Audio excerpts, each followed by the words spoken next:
1901, cuando el escultor que tenía la comisión de hacer la estatua alada la ve y la invita a que pose para él. Y esta es una historia perdida que no se sabe porque ella le daba pena, no quería que fueran a pensar que era pues una mujer impúdica, etcétera, y nunca le dijo a nadie nada. De manera que durante mucho tiempo, hasta el temblor de 1957, ella pasaba por Reforma viéndose reinar sobre la ciudad, bajo el cielo, y ella solamente ella sabía que ese modelo era ella, se llamaba Ernesta Robles. Y la historia salió a la luz cuando se cae el ángel en 1957 y comienzan a buscar quién había sido la modelo que había posado, y unos reporteros de la prensa llegan a una vecindad en Portales donde vivía una anciana que tenía unas fotos y unos papeles que probaban que ella era el modelo del ángel de la independencia. Entonces la ciudad está llena de historias así que hemos perdido, que se han olvidado. Esto se supo en 1957 y lo volvimos a olvidar porque quedó sepultado en un periódico. Entonces, basta ir a una hemeroteca a pedir un tomo casi al azar, un periódico del año que te guste, 1922, 1870, comenzar a ojear esos diarios, y están cargados de días de la vida de los hombres, de los habitantes de la Ciudad de México. Y uno encuentra de repente la historia de un crimen atroz que en aquel momento conmovió a la ciudad, la historia de unos aparecidos o de unos fantasmas en una vecindad que la prensa cubrió porque se volvió noticia en algún momento, simplemente los detalles de la vida cotidiana que al ir pasando van revelando las muchas ciudades que ha sido la Ciudad de México, porque esta ciudad es una hoy. Bueno, siendo en la actualidad es muchas ciudades, pero en el pasado existieron ciudades que se fueron, se borraron, se desaparecieron. Hay una ciudad que no conocemos, la ciudad anterior a 1629, se desapareció por completo porque hubo una inundación brutal de 2 metros de altura, 30,000 muertos, y la ciudad quedó abandonada 5 años. No se pudo habitar durante 5 años. Y cuando volvieron, cuando por fin bajó el nivel de los lagos y de las aguas y pudieron volver a entrar a la ciudad, todos los edificios estaban arruinados hasta en los cimientos. Entonces tuvieron que tirar todo y volverlo a hacer. De manera que ese día se perdió, gracias a una tromba que duró 36 horas, una ciudad completa. ¿No sientes por momentos, qué compromiso, Héctor de Mauleón, narrar, darle vida a la Ciudad de México para el mundo? De hecho, hasta lugares que no existen. Darle vida a eso. Creo que es nuestra obligación leerte, ¿no? No. Sí, a mí me porque, encanta que claro, me lean, porque si no, ¿cómo vamos a la saber de lectura lo nuestro? ¿sabes? La lectura es un placer, y también de la misma manera en que un escritor encuentra sus temas por las fascinaciones que tiene, los lectores encuentran sus libros. ¿Qué estás leyendo ahorita, Héctor? Estoy leyendo a Doris Lessing, un libro que se llama La cárcel que elegimos. Doris Lessing es premio Nobel de Literatura, es una escritora de una actualidad brutal. Este libro es una colección de ensayos que habla sobre cómo podemos, los sentimientos de masa y las ideas de masa, cómo pueden envenenar a una sociedad, cómo la pueden llevar a tomar las peores decisiones y cómo las lleva a entronizar personajes que terminan siendo fatales para la historia del mundo. Entonces es un ensayo que analiza cómo nos vamos como hipnotizando en masa por una idea, por un sentimiento, por una sensación, dejamos de pensar, y a lo largo de la historia estas contaminaciones anímicas han traído consecuencias fatales para los países y para las personas. ¿Y no se despierta de eso? Se despierta, el peligro es que se despierta con convulsiones sociales, se despierta después de que esto se convierten en largas dictaduras, en represiones, en persecuciones, etcétera. Y ella dice algo que es muy interesante, porque dice que a pesar de que hoy tenemos más información que en ningún momento de la humanidad, no la usamos para nada porque lo que ya pasó otras veces y acabó mal, nos deja de importar. Pensamos que esta vez será distinto. Cuando está probado desde los griegos hasta nuestros días, lo que pasa, por ejemplo, cuando un solo personaje acumula un poder absoluto. Vamos a una pausa, regresamos con Héctor de Mauleón aquí en ¿Qué tal, Fernanda? No se pierdan estos libros. Miren, están divididos en como categorías, ¿es correcto? ¿En 6 categorías? Sí, secciones. Que estás hablando, sí, secciones, exactamente.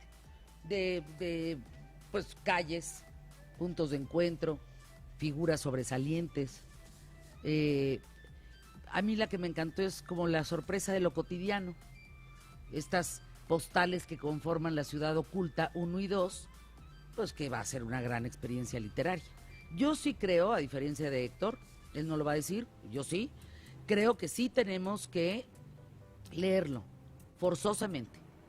Es que no conocemos nuestra historia, no la sabemos. Y es importante adentrarnos pues en hablar cosas de cosas buenas en el sentido de la historia de México también. Volvemos. Héctor de Mauleón, ¿hay algo que no se deba de contar de la Ciudad de México? No, no. No, yo creo que, bueno, las palabras son para decirlas, las cosas existen para ser contadas y a veces el mundo existe para ser escrito. Yo creo que lo que hace falta es difundir la riqueza de esta ciudad, porque imagínate en 500 años que estamos a punto de presenciar, nos va a tocar el medio milenio de esta ciudad, todo lo que no hay que contar, todo lo que no hay que revolver, todos los desvanes que no hay que escudriñar, todo el subsuelo que no hay que revisar. Es fascinante esta ciudad porque los españoles la construyeron sobre otra, y eso hace que por donde estemos hay una ciudad enterrada, una ciudad oculta, una ciudad dormida, que basta con que rasques un poquito para que aparezca y te arroje sus secretos. Tú recordarás el shock que fue la construcción del metro, que ha sido pues el tramo en el que se escarbó el interior de la ciudad a lo largo de varios kilómetros, todo lo que no apareció, todos los misterios, todas las cosas tan evocadoras que fue dejando una simple obra de infraestructura, porque pues hay una ciudad que está ahí enterrada. En 1978, levantando una alcantarilla, apareció la Coyolxauhqui, y a partir de ahí apareció el Templo Mayor, el centro ceremonial mexica. Entonces, básicamente todo el centro, lo que hoy es el primer cuadro, el perímetro A, no sé cómo le dicen, todo eso está construido sobre otra ciudad. Entonces, es una ciudad de capas, es una ciudad que sigue arrojando misterios, que nos sigue enseñando cosas que no sabíamos, y todavía hoy, a 500 años del encuentro entre Cortés y Moctezuma, esto se va a cumplir en noviembre del año entrante, en un año exactamente. ¿2019? En 2019, justo en noviembre del año entrante ¿Qué piensas hacer, se encontraron. Héctor? ¿Qué podemos hacer para...? Volver a contar, es que, bueno, eso ya le tocará al gobierno que va a entrar, pero ese gobierno que va a entrar va a tener la oportunidad extraordinaria de celebrar algo único, que son los 500 años de una ciudad. Tú imagínate cómo celebraría Londres sus 500 años, no, bueno, o París. Pues algo así tenemos que hacer, tenemos que hacer exposiciones, tenemos que hacer conferencias, simposios, documentales, tiene que venir expertos de todo el mundo a hacer foros, etcétera, porque no se trata solamente de recordar el pasado, se trata también de entender esto que nos está pasando y adivinar o planear qué es lo que le espera a esta ciudad tan complicada en el futuro. Es una ciudad que en menos de 50 años se desbordó, se rompió y se volvió dejó de ser una ciudad para convertirse en una megalópolis, en un conjunto de ciudades atadas y además una ciudad muy dolorosa, que eso es lo que más tenemos que resolver, ¿no? Simplemente desplazarse en la ciudad provoca un dolor psicológico interno brutal, y hay gente que pasa 2 horas y media o 3 en el transporte público atravesándola. Eso le afecta a la calidad de vida de las personas de una manera brutal, afecta a las familias, afecta a la salud, etcétera, y eso es una cosa que se tiene que atender, porque de eso depende la estabilidad del futuro de la ciudad, ¿no?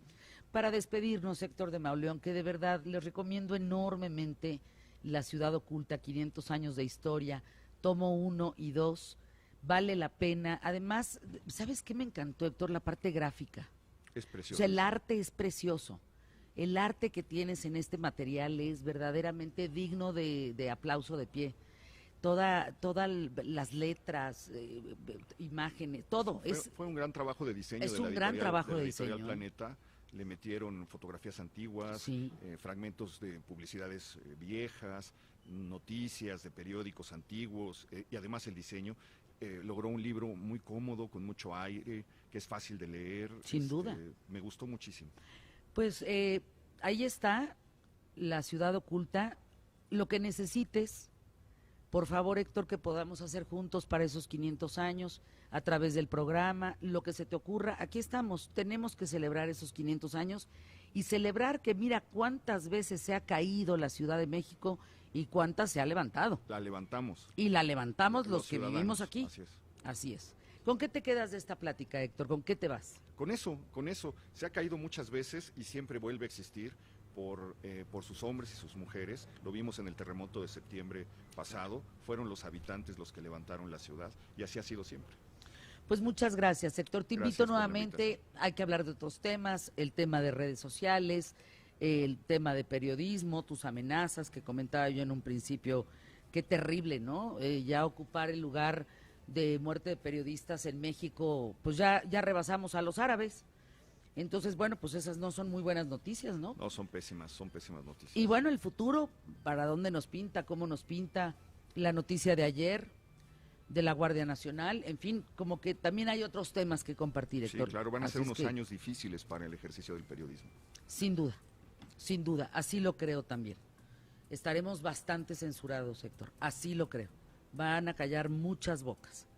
Espero poder contar con este espacio y seguir informando, porque sí no la tenemos fácil, ¿eh? Pues todo pinta mal. A partir del 1 Todo de pinta diciembre mal. no la tenemos fácil. Gracias, Héctor de Mauleón. Gracias. Hacemos una pausa. Juan Musi, listísimo. Sí, banco, los números. De lo que acabas de oír que dijimos, Juan, de esto comentamos en un momento más. ¿Tú cómo ves? O sea, ¿vienen tiempos muy difíciles? Sí estás o sea, sí dice que sí. Sí dice que sí. Con eso volvemos aquí en ¿Qué tal, Fernanda?